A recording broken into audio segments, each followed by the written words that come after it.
one, check two. Here we go. Welcome to the Cannabis Coffee Hour with your host, Rob Cantrell. I have an exciting episode, an international episode, a caffeinated episode, a sun-soaked episode. We're coming live from Brazil, Rio de Janeiro. A real comedian, a veteran in stand-up comedy, one of the pioneers of stand-up comedy in Brazil. I don't know, I'm getting a little of this from the internet in our brief conversation before this, but please give it up, Pierre Rosa. Pierre Rosa. Yeah, here I am. Yeah, I can hear the crowd clapping. Thank you. Yeah. Hey. Big Jesus, Big Jesus. Is Big Jesus there? Is that where Big Jesus is? Yeah, it is. It is. Awesome. It is the cute statue on the mountain. That it is here in Rio. Hey, nice to be here, and nice to have you on my show as well. Thank you for having me on your show, Pierre. So we're doing a little bit of a switch podcast here. And I hope to answer any American questions about stand-up comedy, or we're going to talk a little bit about the art of stand-up comedy, but also talk about life, cannabis, coffee, music, vibes, the works. Awesome. I cannot talk about cannabis I think like you, but I understand a little bit something about it. But let's do it. I love coffee. I'm having coffee you do right now. We could talk coffee, and I do know Brazil's history with marijuana a little bit. I saw a documentary on it, so I do know it's not super legal there. But coffee, you guys are the number 3 importer of coffee around the world. Yeah, and I just saw a top of just coffee snobs. You guys are number 2. In terms of coffee beans, your coffee beans are rocking right now. Yeah, I know that, and that's true. But our best coffee beans, they say here in the media, they send away they export, right? Our best beans.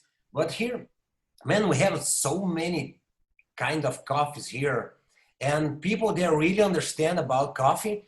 They can feel the difference. For me, well, it's coffee. Yeah. I get it. So coffee is just one of those things. The same thing with beer or pot or even food. You can take it a couple different levels. But you're saying you're just a basic coffee drinker, but the basic regular Brazilian coffee is great. Yeah. And what you just have 1 cup a day? Do you make your own, or you got a coffee spot? I wish I have 1 cup a day. I have a liter. Yeah, me too. I do a liter, at least a liter a day. A liter, it's something it's a lot. I don't know how in your measures. What is it? It's like a gallon. Liter is no, it's a gallon is 3 liters. So stuff like this. A liter is. Yeah. So I made some Brazilian iced coffee. I made this cold brew. Oh, it's American stuff here for us. We don't have iced coffee. Yeah, you guys haven't jumped on the iced coffee. I know it's a little bit, in New York was the first time I saw it. I know it's been around forever, but just 2002, iced coffee just hit the streets of Brooklyn. I don't know why, but people just started drinking. I started tasting it, and I loved it. I think I was just at the age where I was drinking early, so booze was just not good for me, especially doing stand-up. Yeah. Night after night. As you know, you get paid in free drinks. I like free drinks and all that, but I just decided not to drink and just kind of smoke herb, and that's how I kind of pursued it. But and coffee and pot kind of go together. And but I just wanted to show you, and I got Brazilian beans. This is Brazilian coffee. Yeah. I don't know. Must be an American company. It's called Partners. This is some hipster bullshit that just came out. This is but it's a pretty good bag. But this was in the region of Carmo de Mans, Minas Gerais. Do you know where that is? No. Okay. Do you know the producer was Luis Pablo Piera? Do you know him? Piera? No. But I think you're saying something like I state here, Minas Gerais. Yeah, Yes. it's a cute state here for coffee. Once I went there in a small city in Minas Gerais to do some shows, and I got it as a gift for a guy. He had like a special bean that he sells to the world, and he wants me to taste it. And I have to, when you have to taste and say something for people, just don't be a dick. I was like, Yes. yeah, that's perfect. It's the best coffee I have in my life. But it wasn't. It was like, for me, it was like, oh, okay, like a regular coffee. Yeah. I know coffee is kind of like that, but as I said, I can get kind of snobby with it. But I do know, and especially if he hit you up after a stand-up show, I wouldn't be into a cup of coffee. Yeah. So he wanted to try you after that. So let's talk a little bit about stand-up. Yeah, sure. Let's go. Yeah, man. Well, you are in New York, right? Mm-hmm. Yeah. In 2001, 2001, in August of 2001, I got there in New York.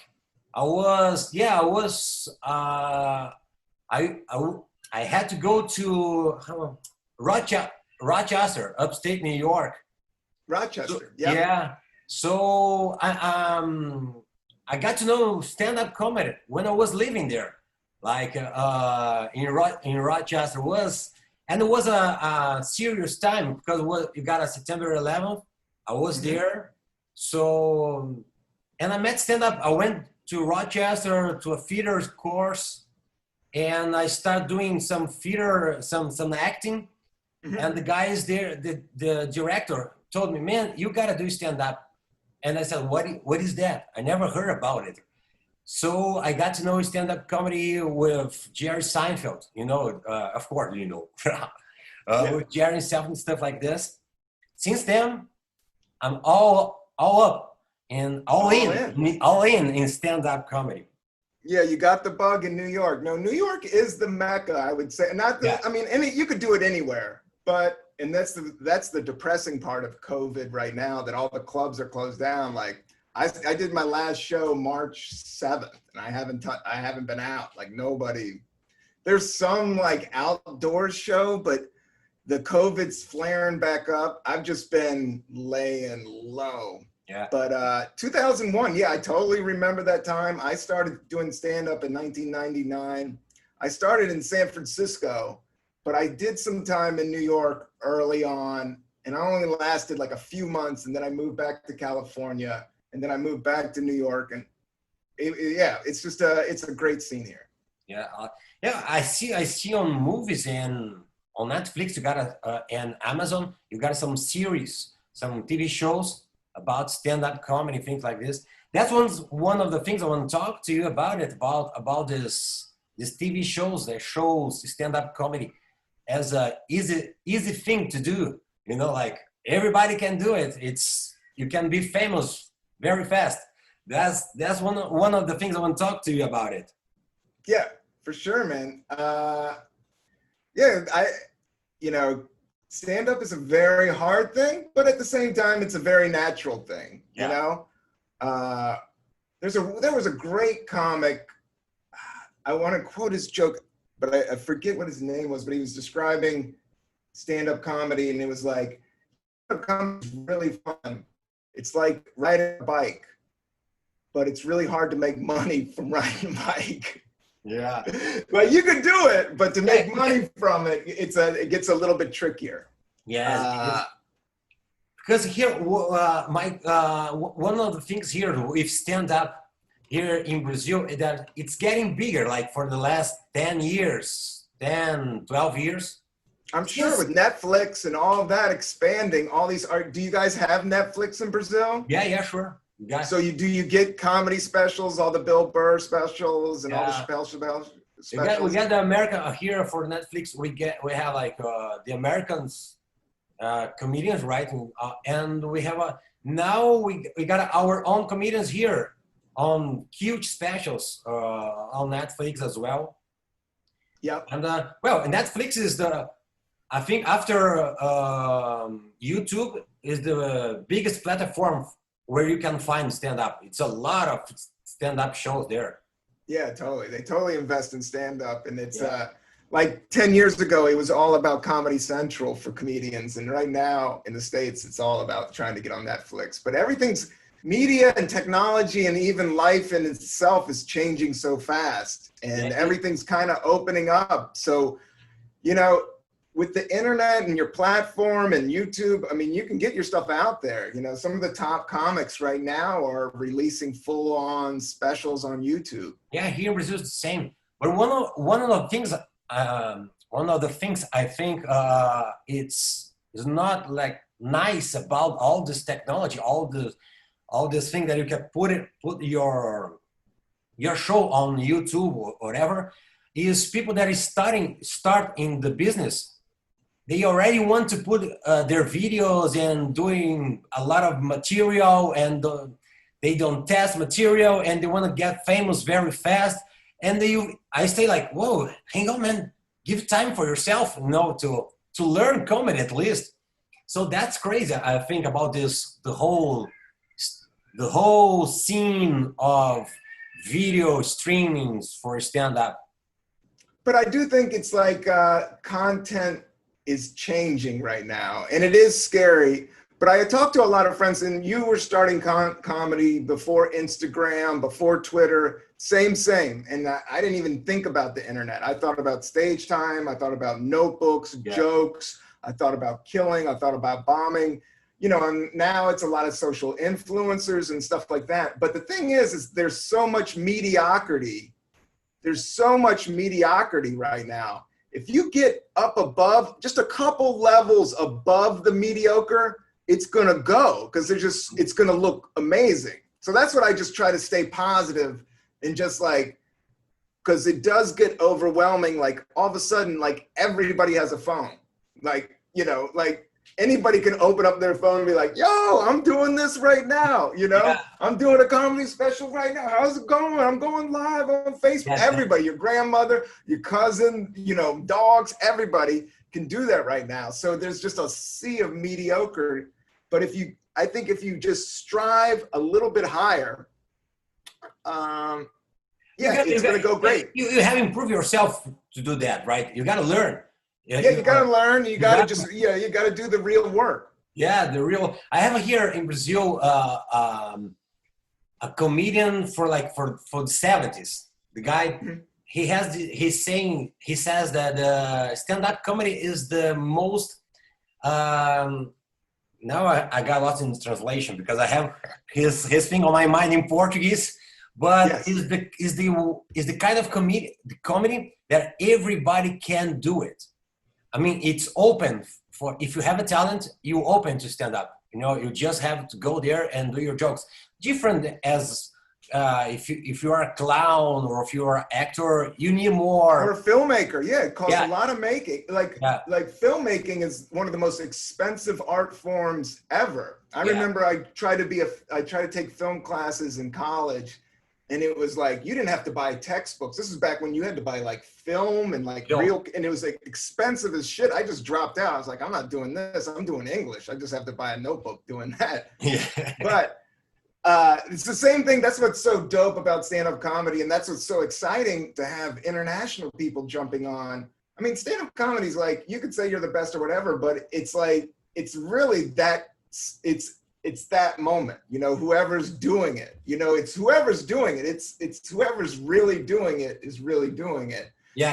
Comedy doesn't take any money to do. Like, you could be a poor kid, you could be whatever, and just show up at the open mics and work your way through and figure it out. And, you know, it's very empowering. It'll teach you a lot about being a man, and teach you a lot about being a creative person. And it doesn't take any money. You don't have to be the super talented art school or go into a super theater school. It's like, or spend money with costumes. That's awesome. Costumes. Now, you started as a professional clown, and I know this is like, you know, a real art form, one of the most oldest art forms, and there's like clown colleges. You were like a theater person in Brazil? No, and then you went to clown college. No, actually started like it just happened. I mean, I was studying hotel management, back in 94 to 96. So when I got in the school, I thought I don't want to do that because I would have to wear a suit all the time and be work in the office. I never want that.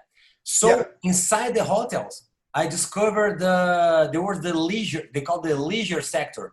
Where the recreation team, people that that make fun with all this. And I got some hotels here in Brazil, and then I found myself. Oh, I have to do that because you go to the pool, you do some jokes for people in the pool. You go. They have huge feeders here, like huge feeders. So we perform all night, and I start doing my clowning and getting bigger. In 2009, I worked for. But would you call that stand-up, or it wasn't until you went to New York you learned what stand-up was? Was this before New York or after New York? That was before. That's what I thought. Like, your story is very interesting to me because you kind of organically fell into it. So you were working in hotels and then you were doing all the recreation. Yeah, I know that dude that comes out and goes, all right, everybody put on your swimsuit. We're going to go out here and you crack some jokes. All the tourists come in and it's a whole audience every again. It's an audience. But that is during the day where you put your suit and do all the dance and stuff like this. Because during the night, here we have like at 10 p.m. you got shows, so you have to entertain the people. So in this time, I was the clown. I was the guy to pick up to do the comedy part because you got the dancing and the comedy. I used to work for a company called Club Med. Have you heard Club Med? Club Med, of course. Everybody knows Club Med. Yeah, 4 years. That's a good gig. Yeah, 4 years working there. I was the clown of the whole hotel, so that was a huge, there was the place that I learned most, like I learned a lot in there. So I was telling you, in 2009, I worked for Royal Caribbean and in a cruise line. I start with the team to do the dance, all the activities. And I find myself a way to get in the theater on the stage. So I got my own show in the ship. It was in the cruise ship. So you started working some cruise ships. Yeah. But then they kind of knew you were like a ship clown, and then they gave you a little theater to perform. I started with pre-shows with 10 minutes. And after pre-shows, you can have a whole show. So I got 45 minutes. That was awesome. Yeah, that's great training. And then you found yourself in New York. And then did you go back to Brazil? Was there a stand-up scene in Brazil? Not or at all. Are you the original dude? Not at all. Not at all? Not at all. When I come back here in Brazil, and I think the whole world, the stand-up grew like fast because of the YouTube. Yeah, because of YouTube. Yeah, it was. And shows like Last Comic Standing and all this stuff started happening. Chappelle Show. There was a boom because I started in 99 and in the US, the 90s, I grew up in the 80s. So stand-up was huge. Eddie Murphy. I saw, some of the best comics growing up. My dad loved stand-up comedy, Richard Pryor, Eddie Murphy. So I was in love with it. But during the 90s, during my teenage years, stand-up went down. And I started in 99 and it was barely going. There were still clubs and people left over and then from 99 to 2003 started going up, and then 2003 to 2005 it just started going crazy and going huge. Here in Brazil was like after the YouTube, because when I came back to Brazil after the US, so I went back for the hotels doing the clown, but also doing some stand-up. But I didn't know anything about the joke structures, and it was just like I was just talking, trying to make people laugh without any technique. But sometimes works, sometimes not. No, that's the best way to learn. I didn't study that much into stand-up. I got a book on it. I watched it. I knew I was funny. I knew I was a goofball. I knew I wanted to do it. And as much as you teach and you could do it, the best is just the more you do it, the better you get at it. Oh yeah, it's just practice. It's practice. It's always practice. I'm still practicing. That's for sure. That's for sure. You have to practice, and whether it's writing in your notebook, like I fell off, it's just like I'm meditating now, and I'm starting to meditate, and I'm getting it, and then I'll slide off for a couple weeks, and it's the same thing with like writing in your notebook every morning. Like you gotta, I'm just trying. It's better to like give yourself maybe 25 minutes to write in the morning. I'm trying to do that, just free write. And then I'm usually like kind of just writing in my notebook jokes that I pick up along, and then I do stuff on the stage. It's kind of my process. I know you're trying to put together a little class, but I was just trying to say that doing a journal is a good thing. Well, actually, it was before I was like set up the meeting here. I got a new idea, so you write out the ideas right on the paper. But I think this thing, this routine, the way you have your creativity, it works different for each one, right? Because everybody, it's like time and space. Like lately, I've been trying to like empty my mind and not try to force it and just do it, and kind of just the situations mold us, even as people, even as countries. Like time and space molds you who you are, and the same with your material. You just gotta do it, and then over time, you'll get some laughs over here, and then you start, picking it all up. That I call that experience. To get in this point where you just, let's see what's happened. Let's see what's going on. That experience in the beginning, you gotta sit down and write and try at least if you want to start like if you want to make a fast and good and right start, I think you gotta sit down and write, and don't be lazy, right? That's the word, right? Don't be lazy. Yeah, that's the word. I mean, I think you still gotta do it. I still think comedy is one of the hardest things. It looks easy. It's like any of the cool shit. You look at somebody doing skiing, or you watch Michael Jordan's documentary. You're like, I could practice and do that shit. But it's like you got to do all the fundamentals. So the fundamentals are sitting down and writing every morning. The fundamentals is working on trying to be unique and trying to steer away from topics that's already been done, and also be yourself. And that's like the hardest, there's a lot to it. A question for you. I have, one of the things I have here experienced for myself is for new comedians. When I watch new comedians, I can't see that the guy is funny or the girl. I can see it's funny because people are laughing, but for me, I'm not connecting with this, with that comedy, with that subject. And when I watch and I see old comedians, like people talking about stuff like I don't know, old comedians, like guys older than me or in the same age of me. So I got interested, and I think I love more things like this. That happened to you too? In what sense? Yeah, I'm just. We were talking about cannabis, right, in the beginning. Yes. So I can hear a lot of comedians. We have a lot of comedians here talking about marijuana. They do jokes about marijuana, but as they are younger, very young, I know about that subject, and I know that he's gonna change his mind during his process of living. So I was like, man, I know. I'm gonna fire up some marijuana right now as I discuss this with you. But yeah, when I started, I knew it was kind of a hacky subject.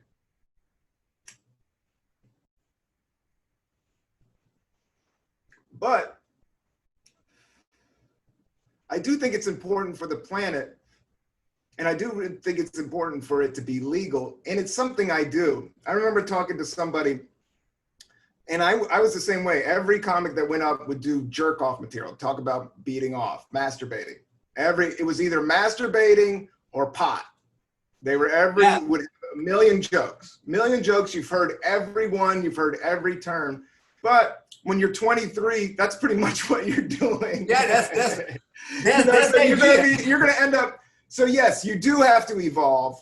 And I would say, my last album, was mostly stories about life and mostly stories and also surreal and weird. But for me, it's like Cannabis can be hacky. It's just like anything. It can be overplayed, but for me, it's something I use I'm almost 50 and I'm still going strong. And I think it keeps me calm and I think it keeps me young and I think it keeps me healthy. Because if I wasn't smoking pot, the ego would be a little bit more intense and just alcohol and cigarettes. So that's one that could be a cop out, but that's just how I see it. That's just how I roll. Yeah. Well, I don't smoke marijuana, but one of my funniest beats, like a 7-minute beat, it's about marijuana. My whole life about living with people around that they use marijuana. And I love to do that jokes.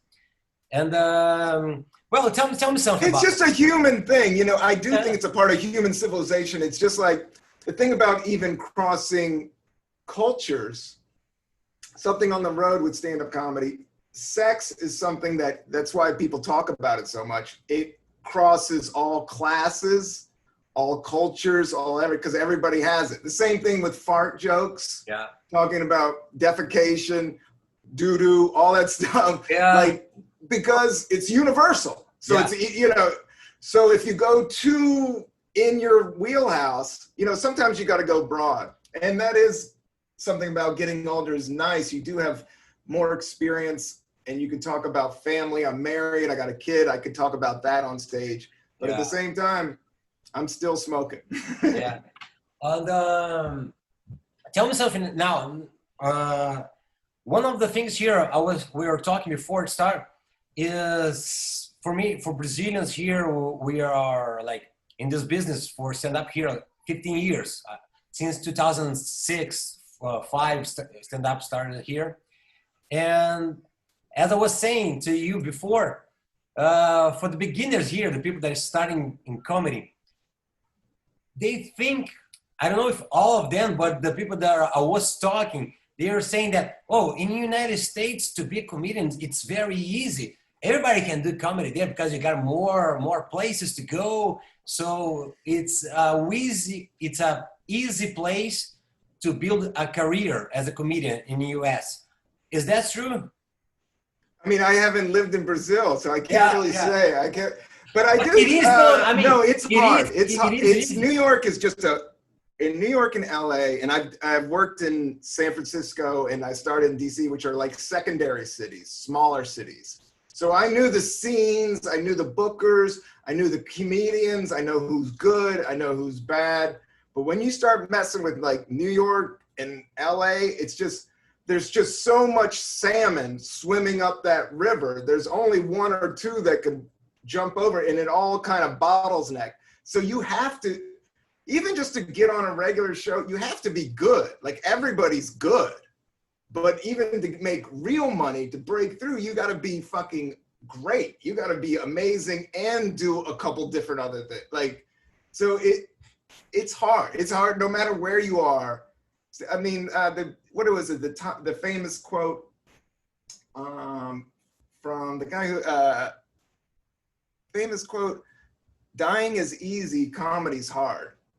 I heard it's hard. I mean, you can get up there and get some laughs, no problem. But if you want to make a living out of it, or you want to take it up a couple notches, you gotta really, sit down and try to figure it out a little bit. Yeah, here for me in Brazil, when I realized that, because here in Brazil, we're like the business is still growing, right? It's not that big, so you cannot some people can make their living of it, but others not.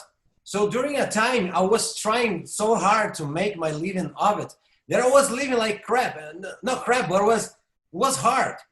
And once I was reading some articles around the internet because Portuguese, speaking English in some other like French, because I work in the Club Med, so I can. And you know Spanish if you know Portuguese. Yeah, French. Yeah.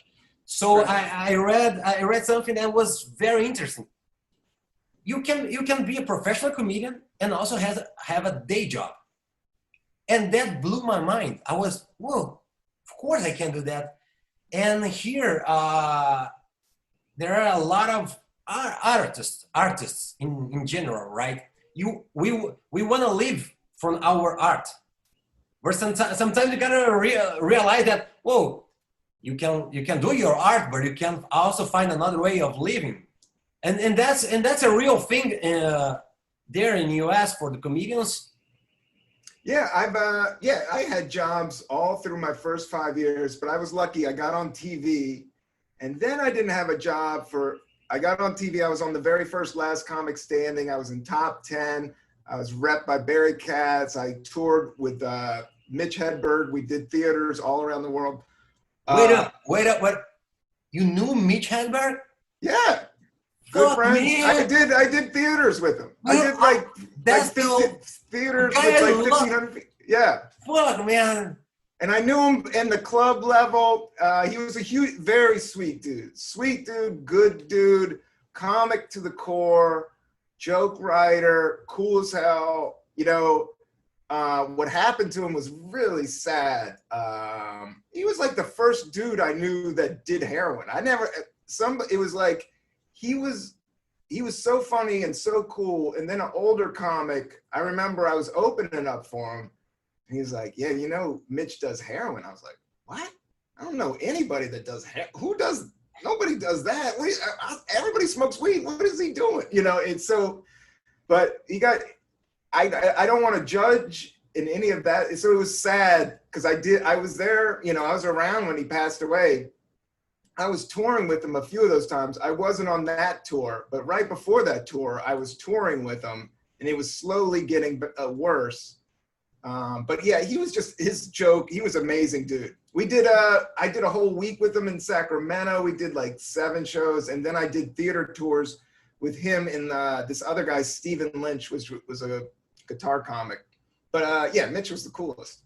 Well, great. I know somebody that really knew Mitch Hedberg. That's awesome, because he is I can't quote a lot of comedians, you know, I don't remember the quotes, but Mitch Hedberg is the one that I heard so many times, because it was before the YouTube things like this, so I have audios of him.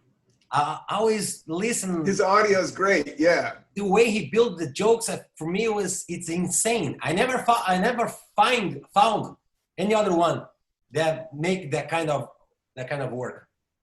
Yeah, okay, there's another comedian, check out Arj Barker, who lives in Australia, and he's an American comedian, but he was around the same time as Mitch, and he also had a really cool out there style of stand-up. And I would say Mitch and Dave Attell and Arj Barker were the guys that I kind of looked up to when I started. Awesome. That's great, man. That's great. Yeah, man. And okay, I'm sorry for. Oh, but I have had day jobs. Like I have picked up. I ended up like a couple years ago. I got broke bad, and now I got a kid, so shit gets tight. But yeah, I was doing comedy, but also loading bands into this music venue. My buddy was a manager of a music venue, so I was literally like 38. Pulling out speakers and shit with a bad back and all this, and then running to do the comedy show. But being an artist, but Seinfeld did the same shit. Seinfeld sold watches on the street. Like, you know, you just go in life, you just gotta hustle. Sometimes you gotta and I think the world is all about side gigs now with technology. Yeah, and I would say that to Brazilian artists, you know, and like what we're having this conversation right now on this technology is fucking amazing. You know, they didn't have this 10 years ago. I couldn't have sat here and done a podcast with a Brazilian, you know, this would have been millions of dollars to do a telecast or something, you know? Sure. So I think the playing field's going to even out if you just stick to worrying about you. Yeah, that's That's I think because the platform's out there. If you come up with some funny shit and edit it right and present it right, you know, I don't know how everybody's doing it, so you got to do it, but it's out there, man. Yeah. And during this pandemic stuff, the lockdown, did you do something online, something outside of podcast? Like any? Yeah, but mostly going all in on the pod. I did a Zoom show last night. I did like a show with a bunch of comedians, and I've done a couple others. And then last week I got invited to do just on this. Yeah, I know. did get asked. I just turned down. They wanted me to go headline in Washington, D.C., this venue that I was one of the original guys to open it, the Arlington Draft House. But it's a really good gig. Like, it's a theater. It's, you know, good money. They have an awesome hotel. But I had to, I mean, it was like one of those gigs that you would be like, yo, I got, you know, I'm psyched to get this gig. Like, let's rock and roll. But the COVID flared up and I had to turn it down. Like, they were putting me up in the W Hotel, which is like the really like high level hotel, which they never do. They were paying me extra. They were paying my travel. I agreed to it. And then 2 weeks, like the numbers weren't looking good. Like in terms of COVID, yeah, I was like, I canceled the gig. Yeah. Yeah. And what about how you feel doing this online comedy? I think stuff is changing. It helped me motivate to start a Patreon for my podcast. So the Cannabis Coffee Hour, which you're going to be on, I'm going to have the video on Patreon, which is behind a paywall, and then the audio is for free. And it helped me just figure that all out. So it kind of gave me time to like set that whole shop up and concentrate on that and get a cool guest from Brazil. Like, it's kind of bought me time. Like, if I'm going out and doing spots, when I go hard, I'm doing 5 or 6 spots a night. And then I'm dealing with a wife and kid. Like, I don't have time to do that type of, like, I wasn't having enough time to do all of it. And this kind of brought me back in. I was like, oh, I could set this up, do this up. Yeah. And I just was on a television show in the US called The Last OG. So that went right on air, like right before. So it was supposed to be like another little bump in my career where I can get some other things going. But the COVID just shut everything down. Yeah. But for the last year and a half, I've been touring with Tracy Morgan, and that's the television show I was on. Yeah, I saw on the website Tracy Morgan. He got a nice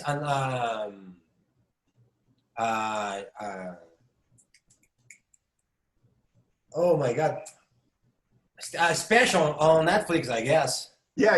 He does have a really good special on Netflix. Sometimes, you know, my mind, I have to find words. I think, come on, where is the word for other language? Awesome. I know, that's what tripped me out about you contacting me, and, you know, we have a mutual friend, and then I was like, does this dude speak it? I know you got to do both. Like, I find it fascinating that you're so smart that you can do both and you can slip in and out. You got to, here in Rio, we have like a stand-up comedy in English, a venue in English, right? And all the comedians, we got Indian, Canadians, British, Americans, and sometimes I'm the only Brazilian. And we have like a few Brazilians here doing stand-up in English, right? And I'm the worst to speak it. I know my vocabulary, I got Brazilians here that speak English that they seem like, whoa, how do you learn to talk like this, right? But on the stage, I have to translate my jokes. So I'm speaking English, and sometimes, you know, come the word in Portuguese. Man, it's a mess. It's a completed mess when I do that.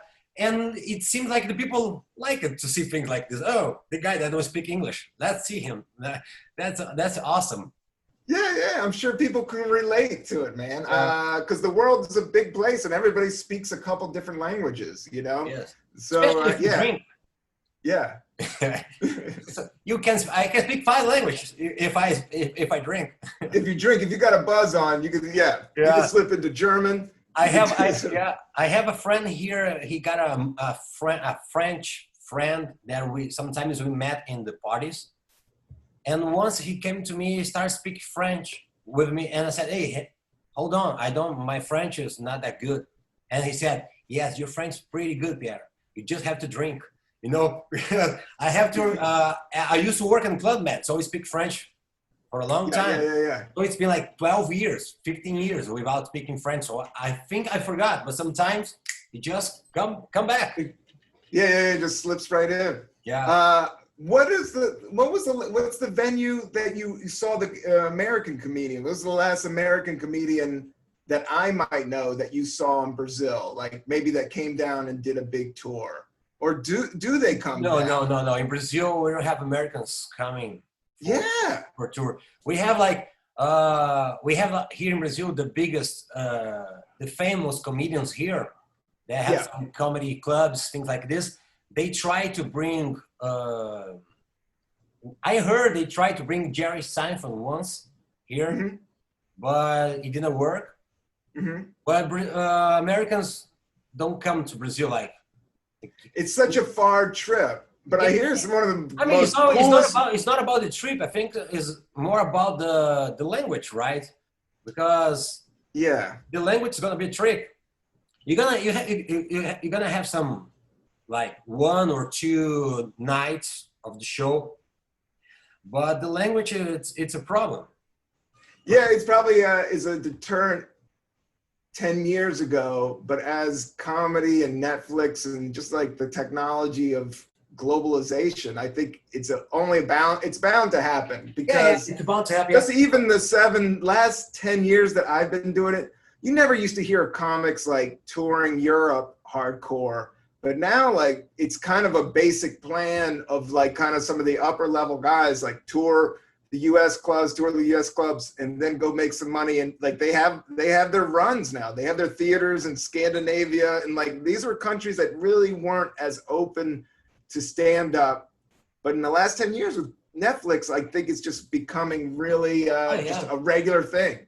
But they in these countries they learn English since they're a child, right? Right. Yeah, here in Brazil, you have to go to school if you want to learn English.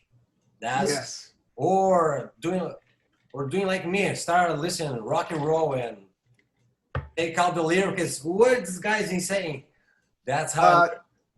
Yeah, man. What's the? I was going to ask, because Brazil, all countries have their own scene and their own music scene. And Brazil, has a deep history of music and surfing. I know some of the top surfers are from Brazil. And what was it? Flamingo? There's a type of music in Brazil. What's samba? There's samba, but there's Samba is the Brazilian one. Samba. That's kind of acoustic guitar-y. Acoustic guitar? No. No, I may have it. I thought you were saying flamenco, but that is Spanish. That is Spanish. There's another style, but I think it's samba. I think you're right. We have samba, and samba, you might find some variations on that goes like other kind of timing of the samba. Is that the girl from Anthony? You mean bossa nova? Yes, bossa nova. That's what I'm fucking talking about. You got the bossa nova, right? Yeah. Yeah, that's some Brazilian shit. Yeah, it is. But that's for us here. That's from '70s. So yeah, that's some old shit. Yeah, but that's what the hipsters like, that shit, man. We want some. But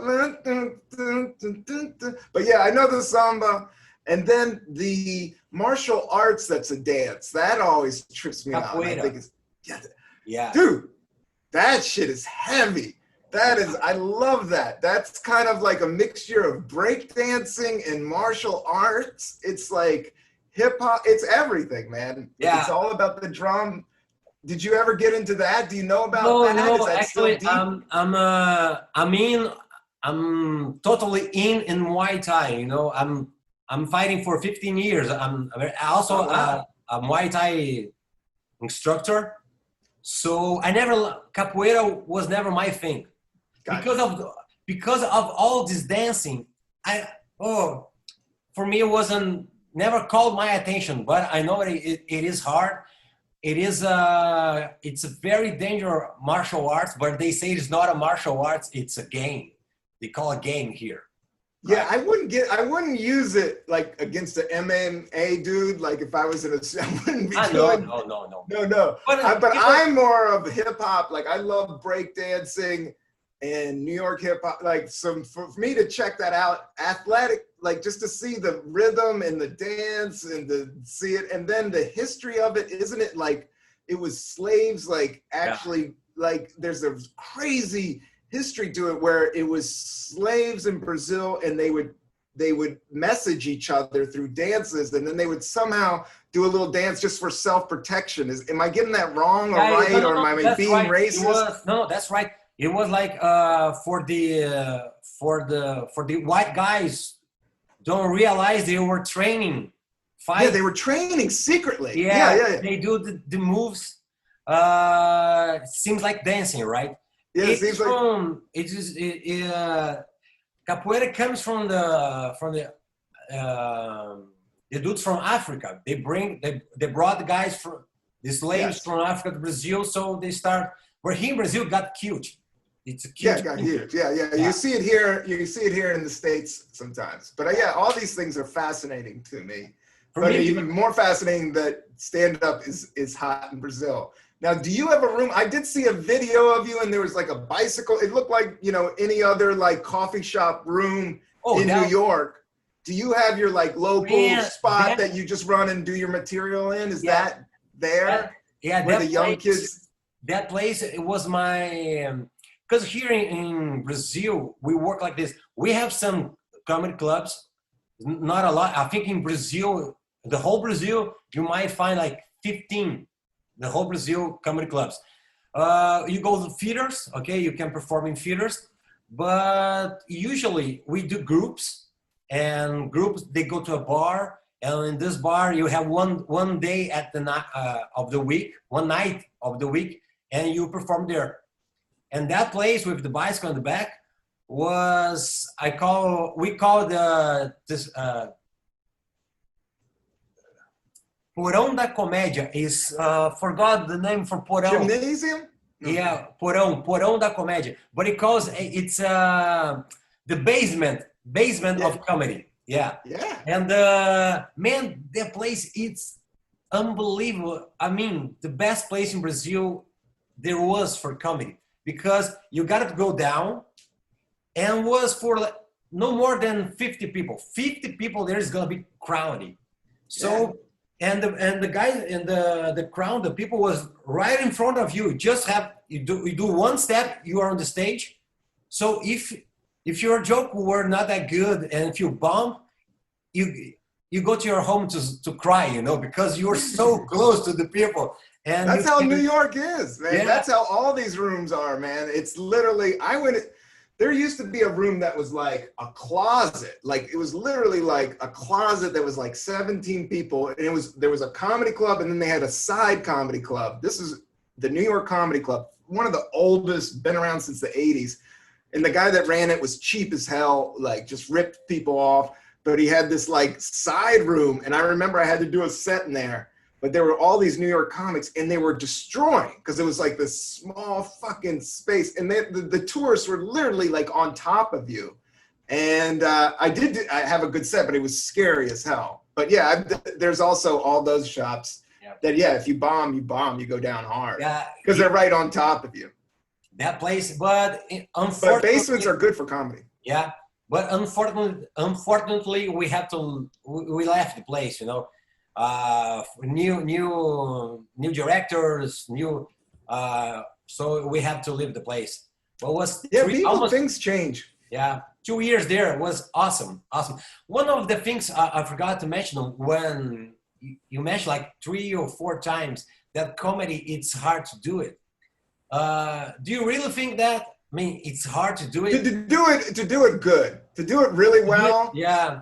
To do it, anybody, like the first hard part is just getting over your fear. But if you don't, I never was a fearful person of talking in front of people. I liked it. I enjoyed it. My dad was good at, I got that. And I also like performing in front of class. So if you're into that, and if you like adrenaline, I think a lot of it is just, that's how you get really hooked on it, is the adrenaline rush of it all, is that process. And I think it's one of the funnest things in the world. Yeah. I think performing stand-up comedy, there's the four things that naturally, without drugs, that I've always was like the next level, was riding a motorcycle. And I don't ride a motorcycle, but to ride a motorcycle on an open road where there's no traffic, like that's one of the most freeing feelings in the world. And then surfing is amazing. Just to get on a wave and surf a wave, and then snowboarding, and then stand-up comedies, right? Like just natural highs, just complete natural adrenaline highs. And stand-up is there. Stand-up is as fun as riding a motorcycle. It's not as dangerous, but your ego, your emotional ego, if you're not ready for it, like some big people with huge egos, like, you know, it'll crush you. If you can't, if your mind's not, if you can't take the hits, get out. Like it's not made for you. I think, well, I never ride a motorcycle on the road. I don't like to surf. I try to surf, but I live 1 block from the beach, you know, like I live in Copacabana. It's a place like 1 block from the beach. I try surf like once, but as I used to play volleyball, sand volleyball, so I never got on surf. And stand-up comedy, it's a good thing too. For me, I really prefer, I try to mix it because I prefer performing as a clown. I mean, I love when I finish my gig, my show, and I want to be sweating. You know, I want to feel like I have all this energy that I have to live there on the stage. And the stand-up comedy is not enough for me. So I also try to bring to stand-up comedy, I do some performance, you know, like dancing performance. I do some magic. I mix it up, all the things, so I can, like, when finish my show, I have to be sweating just to feel the energy. Yeah. Yeah, so, man, you're giving it all out. You know, a lot of people don't get to experience that. So it's like, it's a total blessing to be able to get to a point in life where you're not afraid to let it all out. And not a lot of people get to let it all out. Yeah, when I ask you about if it is hard to do comedy, because I have been heard this a lot for lately of the guys I know. But one of the things that caught my attention is you say that it's hard to do comedy, but it's the one thing that you pick up to do it. You choose to do it. It's not like, I mean, how hard can you be if you chose to do it? It's hard. It's hard to do good. That's you're totally right. To do good. Yeah. I mean, anybody. Yeah. I mean, you can go up there. Same thing with music. I can sit there and strum that. Am I great? Am I worthy to play the big rooms? Are you? I mean, it matters how good you really want to do it. Yeah. I always wanted to be with the tops. You know, I did get to tour with Tracy. You know, it's taken me a while. Yeah. But it's been a fun ride. I've had a blast, and and I think it's only beginning. All I got to do is stay healthy. And I think if this COVID shit drops, I'm coming down to Brazil. We're going to do some big shows. Yeah, awesome. We're going to do some legalize some weed in Brazil shows. Sure. We're going to get some bossa nova music. We're going to get the top bossa nova band out there. Yeah. We'll get you doing your clown outfit. I'll put a clown outfit on. Let's rock it out, and then I'll bring it up to New York. Yeah. We'll take it around the world. You mentioned music.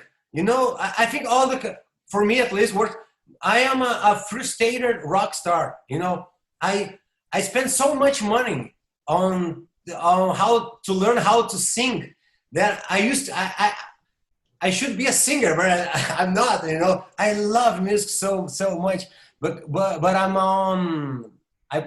I'm kind of rock and roll and heavy metal stuff. So man, I already spent so much money.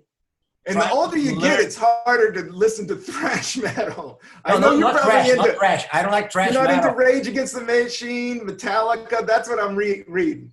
Yeah, no, Metallica, it's okay, but Rage Against the Machine is not I prefer more European heavy metal. You know, the guy that goes save the princess in the castle and it has a dragon and the guitar. Oh, Led Zeppelin all day. Yeah, sort of. Iron Maiden as well. Iron Maiden's great. Yeah, you know this kind of bands that the singers they have to sing in high notes. I love that. I love to dance. Yeah, man. Yeah. Yeah. So you took vocal lessons, and you Yeah. were in like young heavy metal bands when you were young. No, I Playing tried, some but Maidens, no. playing some Judas Priest. Yeah, Judas Priest was one of the concerts I have in my memories. Judas Priest. You My saw first, Judas Priest? You saw yeah, Rob Halford? yeah, in São Paulo. Yeah, it was awesome, man. He Awesome. probably ripped the place apart. They got great songs. Living after midnight, Yeah. rocking to the dawn. And that guy sings a lot. Well, yeah, that guy, no, he's gay, right? Yeah, I know. Yeah, I don't care, man. I think that's so funny. Whatever he can do, whatever he do, he can be whatever he is. Just sing as he sings, you know. I know, he rocks it. He kills it. Yeah. And my first guitar lesson, I got there when I was living in Rochester. I got a teacher there. I bought the guitar there, and I still have that guitar. I don't know where, but I still have that guitar. Yeah, I use mine to not be on the internet, because with the phones, it messes our heads. All the technology and all the tweets and all the social media. I'm like, I gotta put electronic things away. And that's why I like to just do this, so I'm not connected. I like being connected. I want to utilize it. I don't want it to own me, Yeah, and I want to use the technology. I don't want to be the technology. Yeah, that's for sure. That's for sure. You're right. And so with music, that's like something I'm like, okay, I'm not thinking about other comedians or politics or any of that. I'm just in my own world. Yeah, you can go to some Muay Thai classing. School. Yes. Yeah, that helps a lot.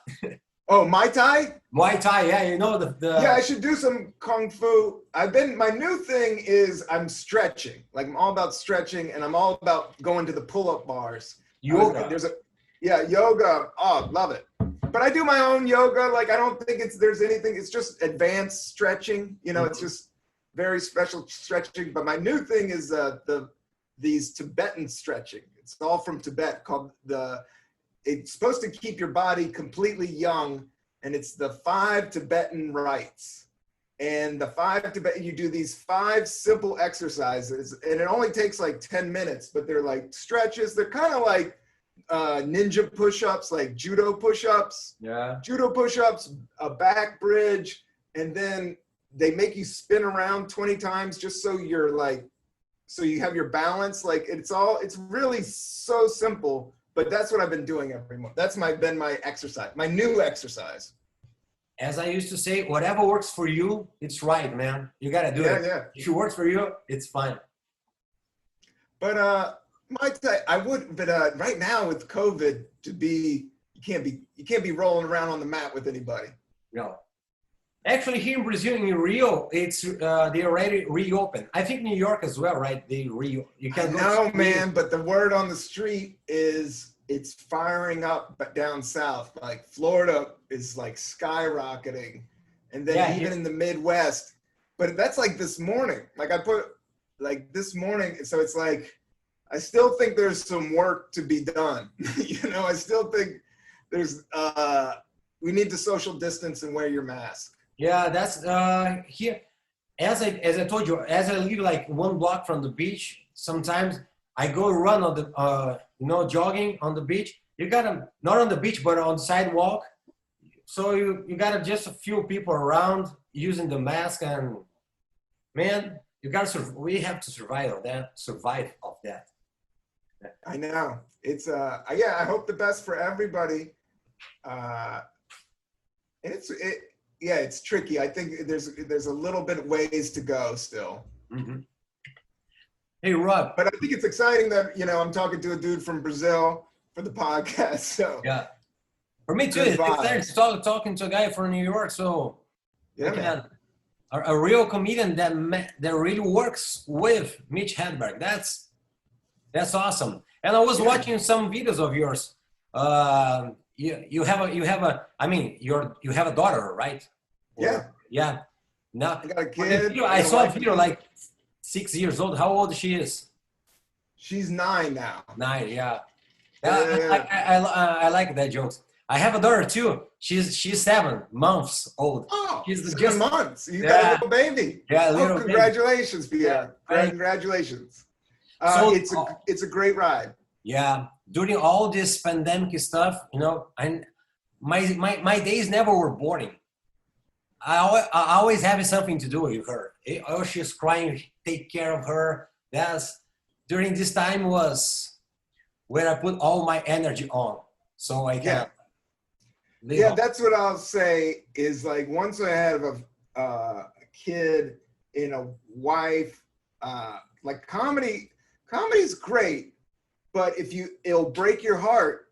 You know, it'll break your heart if you put all your things into it. So what I always say is like your family, your wife and kid, like that's your shit. Like that's your job. And comedy, that's your side chick. Okay? that's your mistress, all right?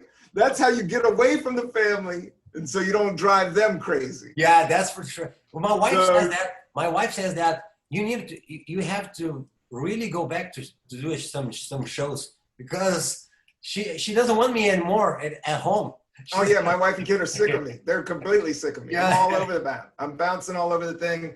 And then last night, somebody asked me to do a Zoom show, but it wasn't a Zoom. It was just like 5 comedians, but they were in LA, and I didn't know them, but I hadn't done a spot. It just had that feeling. I had that feeling. Like I had that feeling that I had to come on and be funny right out the bat. And so like everybody's going to bed and I'm just like, whoa, what's up? And I'm getting laughs and I'm killing, but I'm making the whole apartment building's like, what the hell is that madman yelling in his apartment for? So my wife comes in and starts like closing the windows and like soundproofing the place. Because I'm still like talking to these people in LA and yelling and dancing and doing all kinds of shit to get laughs. Yeah. And but yeah, that was the first time I felt it come out. Yeah. But before then, it's because it's been really cold, and I have been doing comedy for 20 years, like nonstop. Like even before I met my wife, it was just all in all the time. That it just gave me a nice, you know, I'm 47, so it just gave me a nice 4 months to get my shit together, you know, stretch. You know, just get everything aligned. Yeah, I understand you. I'm 43, so the same here. Like, sheesh. It just keeps on coming, man. You gotta just live it, man. And as comedy, you do get better, and you live more life. The only thing is, you know, Hollywood or just like entertainment is like young, sexy, all that shit. Sure. But funny is funny, and funny moves. Yeah. So if it's funny, Rodney Dangerfield's the funniest dude, you know, one of the funniest guys, and he was old as hell before he broke, you know. That's the thing about stand-up that's cool, is that you can rock, you can be an old dude and still rock. Yeah. You know, but in rock and roll, like, you know, you see some of these dudes, it's not the same. No, it's not the same. It's not the same. It's not the same. Like, it's like, you're still like, oh man, you're a little too old to be doing that. That's one thing that comedy is good, right? You get comedy's old, good. You get old, you get better, and you're never gonna stop working. You just gotta watch out for being bitter. Yeah. That's the trick, because comedy will make you bitter. And then nobody wants to hang out with a bitter dude. And for clowns, the best clowns you ever know, they are old. You see old clowns, the guy is really old. So that's awesome. Comedy. Yeah. No. It's a good. I tell the young dudes, I'm like, man, start stretching, start eating right. Because dudes in their 40s and 50s, they go down. They go down. If you don't take care of yourself, you're gonna die. Rob, don't say that, because we become. You remember when we were young and have that old dude? Hey, do that, and you were, hey, come on, go away, old guy, right? Yeah, that's true. I've become the old guy now. Hey, I know. You don't want to preach to anybody, but at the same time, I do. I'll tell you this, because I'm just a positive guy, and I want to inspire you. I don't want to inspire whoever's listening out there, but this is a cool fact. That's a real fact, a real statistic. Okay, this is the real. Okay, there's the number of millionaires. The number of millionaires ever. Do you know when they become millionaires? Between 45 and 55. It's missing 2 years for me. Come on. That you make all your mistakes in your 20s and 30s. Yeah. So if you're healthy in your 40s and you're not crazy or on crack yet, the money's coming. That's how I mean, just because I know what I've done mistakes in the past and I've changed them, that I know I can make the moves I need to make the moves. That's why we say, like in this age we are, if I was 20, but you want to be younger, but with the same mentality of today, right? With the same mind. Yeah. But same that's mind. Impossible because you will be a superhero. Can you imagine like 20 years old with all the things that you already know now? You're gonna be a superhero, man. You guys are gonna be unstoppable. Yeah, unstoppable. Yeah. Hey Rob, I have to go here, man. I have like same, right? Man, thank you so much for all this, for connecting, all the Zoom connecting. Connecting, live connecting, international. Congrats on the baby. Congrats on the stand-up. Thank you for reaching out to me. Yeah. I didn't know what to expect, and you were fascinating. Tell me when Brazil legalizes herb, and I'm down there. Man, and right now it's not legalized, but man, on the street here, people smoke on the street. On people the beach. Still, yeah. They say it's not legalized, but I don't know what's missing to be legalized. And things about that, like legalizing the marijuana here, I heard that since I was like 10 years old. So, yeah, everybody has. Yeah, that's a thing that I think is going to be this subject that's going to be a while. Yeah. I just think our daughters' generations and the next generation, especially after COVID, and that's where the money is here in the U.S. Like these companies are just getting huge and huge. Like they said, like when you would go to the steakhouse like 20 years ago, it'd be all old white dudes, like just like crusty old like millionaire, But now it's all like these ganja millionaires that all these hippies are eating at all the expensive restaurants now. It's great. The money's shifting a little bit, so I don't know. But anyway, I thank you for being on the Cannabis Coffee Hour, Pierre. Thank you for having me, and where can people find you? Do you have a website? Is there something people can find out? I can plug to people. Yes, I got this Instagram, Pierre Rosa. Okay. I just found Awesome. you. I just found you here. Pierre Rosa. Pierre Rosa in anywhere, like pierrerosa.com, on Facebook. If people want to see some of my comedy, I have on Facebook or YouTube, Pierre Rosa. I got there a lot of, I do some physical comedy, like short videos just with visual comedy. Because it's one of the things I like to do. Awesome. I'll check it out for sure. Okay. Rob, all right. Thank you so much. Really appreciate it. Thank you. Yeah. All right. Peace. Okay. See you. See ya.